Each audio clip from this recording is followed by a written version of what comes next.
दोस्तों नमस्कार, मेरा नाम प्रशांत है और आप देखना शुरू कर चुके हैं खुदरंग। सुप्रीम कोर्ट में एसआईआर को लेकर के लगातार बहसें हो रही हैं और इस पूरे मामले को chief justice of India justice Suryakant और जस्टिस जयमाला बागची, इन दोनों जजों की पीठ इन सारे मामलों की सुनवाई कर रही है।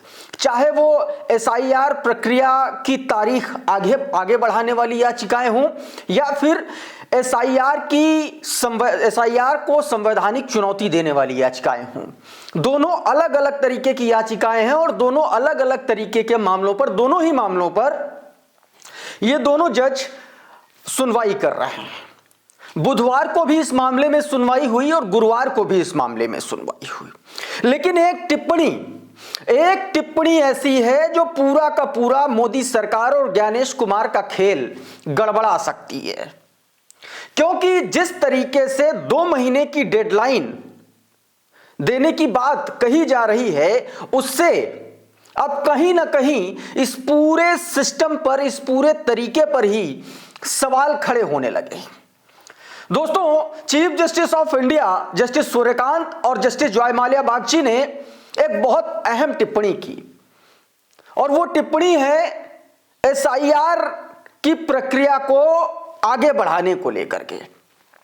आप सभी को पता है कि 9 दिसंबर को एसआईआर का एक तरीके से ड्राफ्ट रोल है, उसको पब्लिकेशन की तारीख है, यानी कि वो लास्ट डेट है एक तरीके से।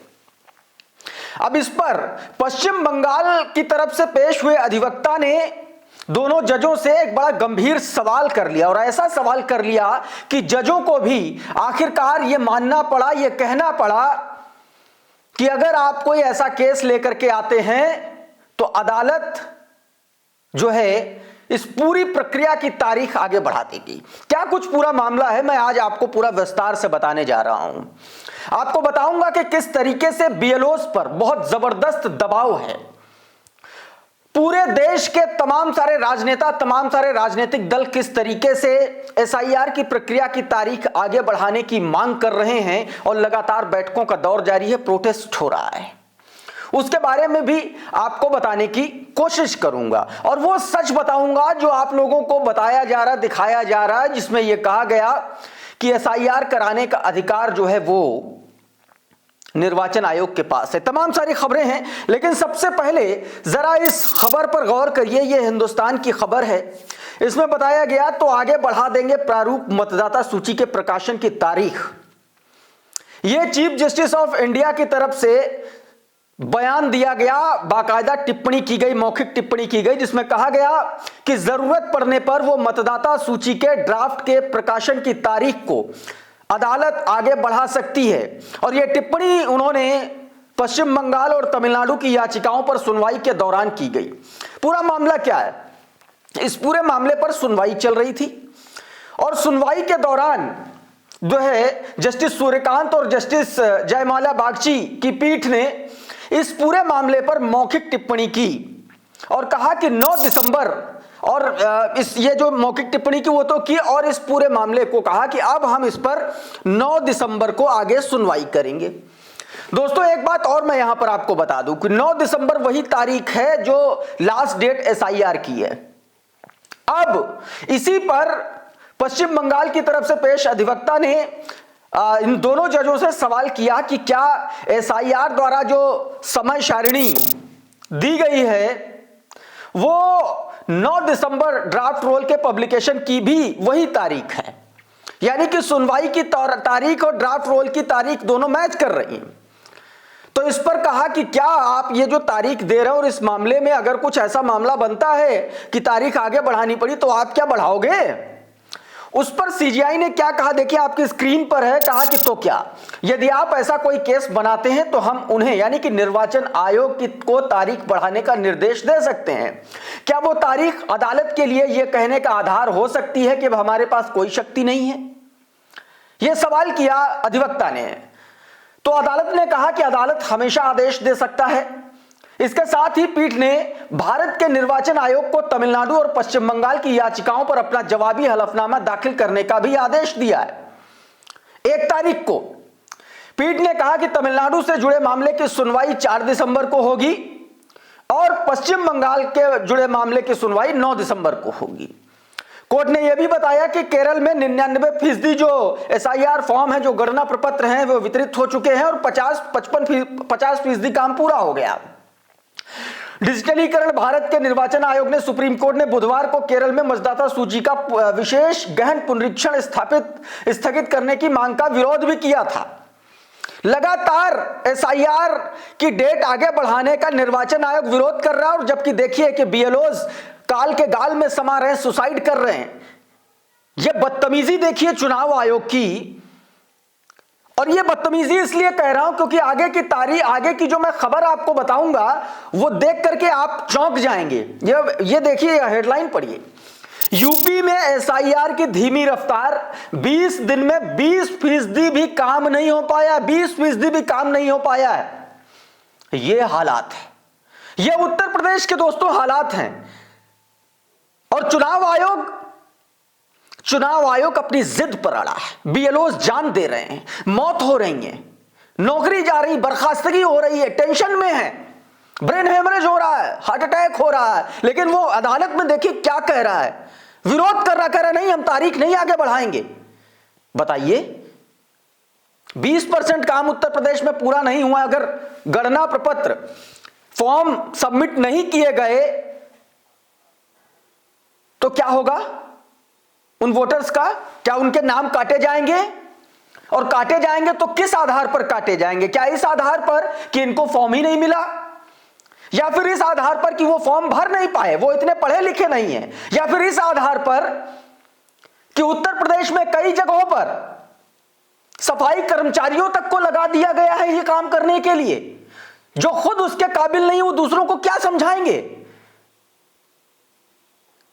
आईने में अपना चेहरा देखना चाहिए चुनाव आयोग को कि वो क्या करवा रहा है। एक और खबर दिखाता हूं, जरा देखिए। 20% काम नहीं पूरा हुआ उत्तर प्रदेश का, 19.2%। केरल में मात्र 15.92% एसआईआर पूरा हुआ। राजस्थान, मध्य प्रदेश, पश्चिम बंगाल, तमिलनाडु में यह काम बताया जा रहा है तेजी से चल रहा है।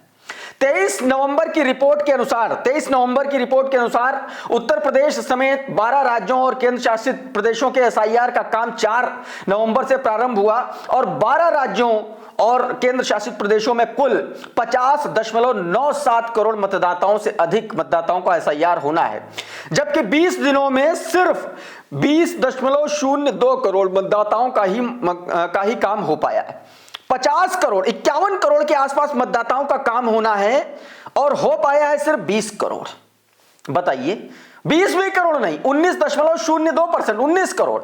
राजस्थान में 65%, मध्य प्रदेश में 57%, पश्चिम बंगाल में 47%, तमिलनाडु में 40%, और इसी तरह गुजरात में 49%, छत्तीसगढ़ में 40% और गोवा में 69% काम पूरा हो चुका है। लेकिन केंद्र शासित प्रदेशों में लक्षद्वीप में 88%, इसी तरीके से अंडमान निकोबार में 44%, पुडुचेरी में 51% के आसपास। अब फोकस अगले 10 दिनों में कार्रवाई तेज हो। कार्रवाई कैसे तेज होगी? फॉर्म नहीं मिल रहे हैं लोगों को, और ऑनलाइन की तो ऐसी ही लंका लगा रखी है चुनाव आयोग ने। कभी ऐप नहीं खुल रहा है, कभी फॉर्म नहीं मिल रहा है, कभी बूथ नंबर मिसमैच हो जा रहा है, तो कभी बूथ का नाम ही नहीं दिख रहा है। इस तरीके की असलियत से सामना करेगा चुनाव आयोग, तब उसको समझ में आएगा कि यह कितना बड़ा अन्याय कर रहा है अपनी शक्तियों का इस्तेमाल करते हुए। और आप यकीन मान करके चलिएगा, जो सुप्रीम कोर्ट ने कल एक दलील दी है, एक टिप्पणी की है, जिसमें यह कहा कि बिहार के एसआईआर के बाद कोई ऐसा मामला सामने नहीं आया, और अगर इस तरीके के मामलों की लाइन लग गई तो सोचिए क्या होगा। एक और खबर देखिए जरा। यह मांग की गई है एसआईआर की अंतिम तारीख 6 महीने बढ़ाया जाए, राजनीतिक दलों ने मांग की। यह उत्तर प्रदेश में तमाम सारे राजनीतिक दलों की एक बैठक थी, जिसमें सीपीआईएम, सीपीआई, राजद और तमाम सारे लोगों ने यह बैठक की। वाराणसी से यह खबर है। अब यह आगरा की एक खबर देखिए। फॉर्म जमा नहीं कर पाए तो कट जाएगा लिस्ट से नाम, 6 दिन शेष बचे हैं, 70,000 वोटर्स पर संकट। यह सिर्फ आगरा की बात मैं बता रहा हूं आपको, आगरा की बात, वो भी आगरा सिटी की बात, शहर की बात। बीएलओस पर कैसा दबाव है, एक ऑडियो वायरल हो रहा है, वो आपको सुनवाता हूं, आप जरा सुनिए इस ऑडियो को। ये बताओ कि क्या उसमें जो जैसे तुम सुने ही होगे कि कई बीएलओ जो हैं सुसाइड कर लिए हैं, कई प्रेशर में हाँ काम कर रहे हैं, तो जी, एक्चुअल प्रेशर है क्या इनके ऊपर? प्रेशर मैं बताता हूँ सर। सबसे पहला प्रेशर ये है कि इन्होंने कई जिलों में लेट फॉर्म दिए हैं। जैसे बुलंदशहर में फॉर्म आए हैं 15-16 तारीख में, मेरी ड्यूटी लगाई उन्होंने 12-13 तारीख में ड्यूटी लगाई, कटवाने के लिए एप्लीकेशन दिया, फाइनली 18 तारीख को मेरे यहाँ काम शुरू हुआ मेरे बूथ से। इसी तरह से लगभग हर जगह 15 दिन का ही टाइमलाइन मिला। अगर मैं 1 महीने का भी मानता हूँ 4 तारीख का, तो ये 4 तारीख में किसी को भी इन्होंने फॉर्म डिस्ट्रीब्यूट किए नहीं। सारे बीएलओ को लगभग एवरेज 8-10 तारीख में फॉर्म मिले हैं। किसी बीएलओ को इन्होंने प्रॉपर ट्रेनिंग नहीं दी, क्योंकि वो टेक्निकल काम है। किसी बीएलओ को ट्रेनिंग नहीं दी। इसमें कई आंगनबाड़ी वर्कर हैं, कुछ पुराने टीचर हैं जिनको उस काम की समझ है ही नहीं। टेक्निकल काम है, बिल्कुल डेटा फीड करना, उसमें एक काफी कॉम्प्लेक्स डेटा है, उसे फीड करना है पहला। दूसरा, डेडलाइन 4 तारीख की डेडलाइन है तो ठीक है, लेकिन अब आप समझो जैसे गांव की पब्लिक है, उसको फॉर्म देना, 2 फॉर्म है, हर पर्सन का 2 फॉर्म है। फिर अब वो गांव का बंदा फॉर्म भर ही नहीं पा रहा है, वो अवेयर नहीं है, वो इनको दे नहीं रहा है। प्रॉब्लम वहाँ फील्ड में ये है इनके साथ। इधर एसडीएम तहसीलदार उनको ऑफर कर रहे हैं कि तुम्हें आज हर हाल में 200 फॉर्म कलेक्ट करने हैं। एक एक्सेल फाइल लोड करते हैं जिसमें जो जिनका भी 30% कलेक्शन नहीं है, 30% डिस्चार्ज नहीं है, उनको रेड मार्क पे शो करते हैं। फिर उसको बोलते हैं सस्पेंशन होगा। आपको मैं स्क्रीनशॉट प्रोवाइड करा दूंगा कि अगर कोई सस्पेंशन होगा तो उसके लिए खुद जिम्मेदार है वो। अच्छा, अब मान लीजिए कि हाँ, अब एक एग्जांपल समझिए, 1000 फॉर्म है, ठीक है। अब 1000 फॉर्म में गांव को टारगेट दे दिया कि आज तुम्हें 200 कलेक्शन करने हैं। अब गांव में 200 लोग फॉर्म भरे नहीं, तो आप उनका फॉर्म भराएंगे। एक फॉर्म पे अगर 5 मिनट लगता है तो 1000 मिनट हो गए सर। अब 1000 मिनट का मतलब आप समझ लो कि कितने घंटे हो गए, कम से कम 15 घंटे हो गए। 15-16 घंटे फॉर्म भरने में लगेंगे अगर लगातार भरो तो। फिर उन्हें डिजिटाइज करने में एक फॉर्म पे एवरेज 5 मिनट लग रहा है। बार बार ऐप डाउन होती है, मैं उसको आपको बता दूंगा, उसको स्क्रीनशॉट दे दूंगा। अक्सर ऐप डाउन हो जाती है, प्रॉपर काम नहीं करती, ये प्रॉब्लम आती है। अब जो एक बीएलओ जैसे कि आंगनबाड़ी करता है या टीचर ये मान लो, और वो टीचर इस एरा का नहीं है, उसकी एज 48 साल 45 साल है, जिसने कि मोबाइल से फोन उठाने करने के लिए यूज किया है, ऐप पर वो एफिशिएंटली काम नहीं कर पा रहा है। अब उसके ऊपर प्रेशर क्या है, फॉर्म को डिस्ट्रीब्यूट करना, फिर उसको फिल कराना, फिर उसको कलेक्ट करना, फिर उसको डिजिटाइज करना, ये सारी प्रॉब्लम है। और फिर वो इतना सब अगर एफिशिएंटली करने का मादा रख भी ले तो उसको डेटा नहीं मिल पा रहा है। जैसे मान लीजिए एक वोटर 2003 में बिहार का था, अब वो बता ही नहीं पा रहा है कि मैं 2003 में किस विधानसभा में किस बूथ संख्या पर वोट दिया था। ये स्थितियां हैं, ये बीएलओस का दर्द है। ये फोन पर बातचीत करते हुए किस तरीके से बीएलओ परेशान हो रहे हैं। और जब दबाव डालोगे, अननेसेसरी दबाव डालोगे, तो काम भी तो घटिया ही होगा ना। जिंदा आदमी को मृत बता दिया गया। लीजिए भाई साहब, जो लोग मर गए हैं, जो महानुभाव मर गए हैं, जिनको मृत बताया गया सरकारी दस्तावेज में, उन्होंने अपना बयान जारी करके अपना दुखड़ा रोया है। सुनिए जरा। नेहरू रोड पर धनवंतरी नगर में वार्ड नंबर 33 में रहता हूँ जी। और मैंने 2023 में विधानसभा में वोट डाले, 2024 में लोकसभा में मैंने वोट डाले। 1977 से लेकर आज तक मैं वोट डाल रहा हूँ। 72 साल की मेरी उम्र है। आप लोगों के सामने जिंदा खड़ा हूँ, बोल रहा हूँ जी। लेकिन अभी एसआईआर जो चल रही है, घर घर बीएलओ फॉर्म बांट रहे हैं, लेकिन मेरे घर जब फॉर्म नहीं आया, पड़ोस में आ गए तो मैंने एक आध दिन तो वेट किया। जब फॉर्म नहीं आया तो मैंने बीएलओ को ढूंढा। बीएलओ छोटू खान नेहरू रोड पर सुनालो की धर्मशाला में मेरा भाग नंबर 41 पर वोट गिरता है, उसको ढूंढा तो उसने तलाश करके लिस्ट में बताया कि आप तो मरते हैं, वोटर लिस्ट में आप तो मर चुके। मुझे बहुत धक्का लगा। मैं वैसे भी हार्ट पेशेंट हूँ, 35% तो मेरा हार्ट काम करता है। डॉक्टरों ने गाड़ी चलाने को मना कर रखा, पैदल पैदल घूमता हूँ। मेरे को बहुत धक्का लगा साहब। लेकिन मैंने कहा भैया किससे पूछ करके तुमने ये कहा? किसने कहा तुमको मैं मर गया हूँ? कोई से प्रमाण लिया होगा? बोला आपके पड़ोस में एक दुकानदार ने कहा। मैं दुकानदार से मिलवाया। दुकानदार का हम क्यों कहेंगे साहब, आपको रोज देखते, रोज हमारे आके बैठते भी हो। बिल्कुल। फिर एक दिन क्या नहीं लगा, आपके घर पे गया, आपके घर वालों ने बताया। किसी का घर वाला किसी मुखिया के लिए कह देगा क्या मेरा बाप या मेरा घर का आदमी मर गया है, ऐसे ही कह देगा क्या? सारा गंगापुर नहीं कह सकता, मेरे को सब जानते हैं। उसने मनमाने ढंग से मेरे को मृत घोषित किया है और मेरा फॉर्म नहीं पहुंचाया। अगर मैं सक्रिय नहीं होता तो वो तो मेरा वोट ही काट देता है, एसआईआर में खत्म कर। विकास बंसल लिख रहे हैं, राजस्थान में एसआईआर की प्रक्रिया के बीच राष्ट्रीय स्तर के कवि गोपीनाथ, बताइए, कोई आम आदमी नहीं, राष्ट्रीय स्तर के कवि हैं गोपीनाथ चर्चित को जीते जी मृत घोषित कर दिया गया। जब उन्हें यह पता चला तो वो अधिकारियों के पास दौड़े और गुहार लगाई। टारगेट पूरा करने के दबाव में बीएलओ को यह सब करना पड़ रहा है और इसी दबाव में बीएलओ अपनी जान तक दे चुके हैं। ये स्थितियां, लेकिन कर क्या रहा है चुनाव आयोग? देखिए किस तरीके से रस्सी को सांप बना रहा है। यह हेडलाइन देखिए, बुधवार को उसने अदालत में क्या कहा था। केरल, तमिलनाडु, पश्चिम बंगाल में एसआईआर के खिलाफ याचिकाओं पर ईसीआई ने सुप्रीम कोर्ट में कहा कि राजनीतिक दल जो है डर पैदा कर रहे हैं। आदमी मर रहा है और इनको डर भी नहीं लग रहा है, बताइए।